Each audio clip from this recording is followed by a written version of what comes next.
Did you have a sense the first night? Again, you're a professional deep down. Did you have a sense because Pep Hamilton was on the staff in Houston and that Davis Mills would wind up there night 2? Was there any indication on your dashboard that light was blinking?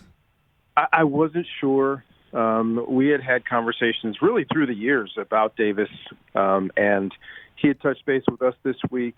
I thought a lot of people thought he was going to go in the second, so I heard from multiple people, hey, if he finds his way to the third, like, we think this is a guy that has a chance to be an NFL starter. We're going to take him.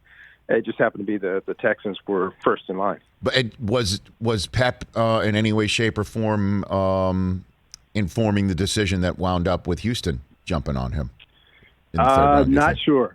Not sure. They didn't let me know about their communications in the building, but right. I did touch base with Pep earlier in the day just to get have a final communication about him. And I know they thought highly of him. Like everybody else, would be great if we played 6 more games to get a full season in. Right. But they like what they saw. Okay, so let's dive into this as well, because you know how important it is to be born into the NFL properly, right?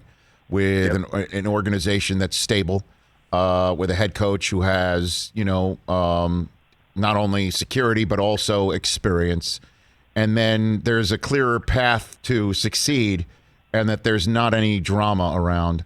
My gosh, is Davis Mills in a spot that is rife with all sorts of potential hiccups, pitfalls, roadblocks, or maybe monster opportunity.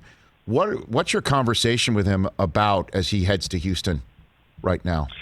Oh, well, we had the conversation the other night, and I feel great about Davis. Davis has a calming effect on people and on an offense. So I think as far as whatever influence he can have early on, he is a stabilizing person. Very similar to me, honestly, personality-wise. Not a lot of highs, not a lot of lows. Very workmanlike, very confident. He'll handle the situation the right way. He'll say the right things. And if he has the opportunity to compete for the job, he'll compete for it. I think he's got a chance to win it if he does. And if he does, he'll go out there and play well. So you won't have, I don't think, the stock market up and down that typically you'll have in a rookie because he is such a stable person. But, I mean, talk about the situation he could find himself in. I mean, let's walk through what he could find himself in. He could find himself in a situation where he's starting week 1 because he's won the job, because Deshaun Watson's long gone, or he starts week 1 because he's won the job because Deshaun Watson is holding out, or he's backing up Tyrod Taylor and then eventually gets the job once it's time for this kid to be the successor to Deshaun Watson. All of them are rife with their own pressures. And I'm wondering how you think and how you would counsel him to handle all this with the time that you obviously had in the NFL as well as all the years of your wizened experience in college. We've talked through the years about different quarterbacks, and what you said at the beginning is very, very, very true about you'd love to go into the most stable opportunity environment, but you don't always get that. So in order to go into a situation with so much uncertainty, one of the things that's most important is your personality and your internal fortitude, right? So for this situation could be just absolutely terrible for somebody who needs that structure. And this is going to be very self-serving. Davis Mills is a Stanford man. He is smart. He is tough. He is a leader. And he's going to be able to handle whatever's thrown his way. And all those possibilities, he and I talked about all those possibilities. But the bottom line, he's going to show up every single day. The guys are going to be able to trust him. They're going to know that he's going to know what to do. He's going to study. He's going to prepare. And we'll give him the opportunity. He's going to go perform. So with all the uncertainty around him, one of the things that won't be uncertain will be Davis Mills.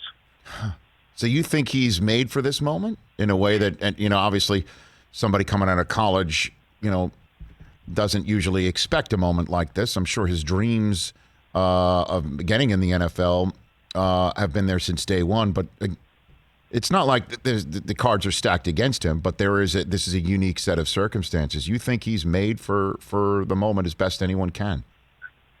I'm a firm believer, and regardless of anybody's religious affiliation, like often, like you end up being the place where you're supposed to be, right? So a lot of his life, I'm sure, through difficulty, 2 knee surgeries, bouncing back, quarterback competitions, all kinds of things going crazy, COVID situation. We're going to play. We're not going to play. We are going to play, but it's going to be a shortened season. Oh, by the way, kid, first game of the year, national TV. Now you have a false positive, so you can't play. Like, he's been through so much that now he's like, hey, this is my lot in life. Throw me in a difficult situation, give me difficult circumstances, and then I'm going to go perform. So to a certain degree, I agree with what you just said, which is, man, if there's anybody that you would want to be in a situation like this, you want to have the smartest, toughest, most grounded individual to be able to handle this situation, and that's who Davis Mills is. Hey, you watched all the way to the end. Thanks for that. Watch more right here.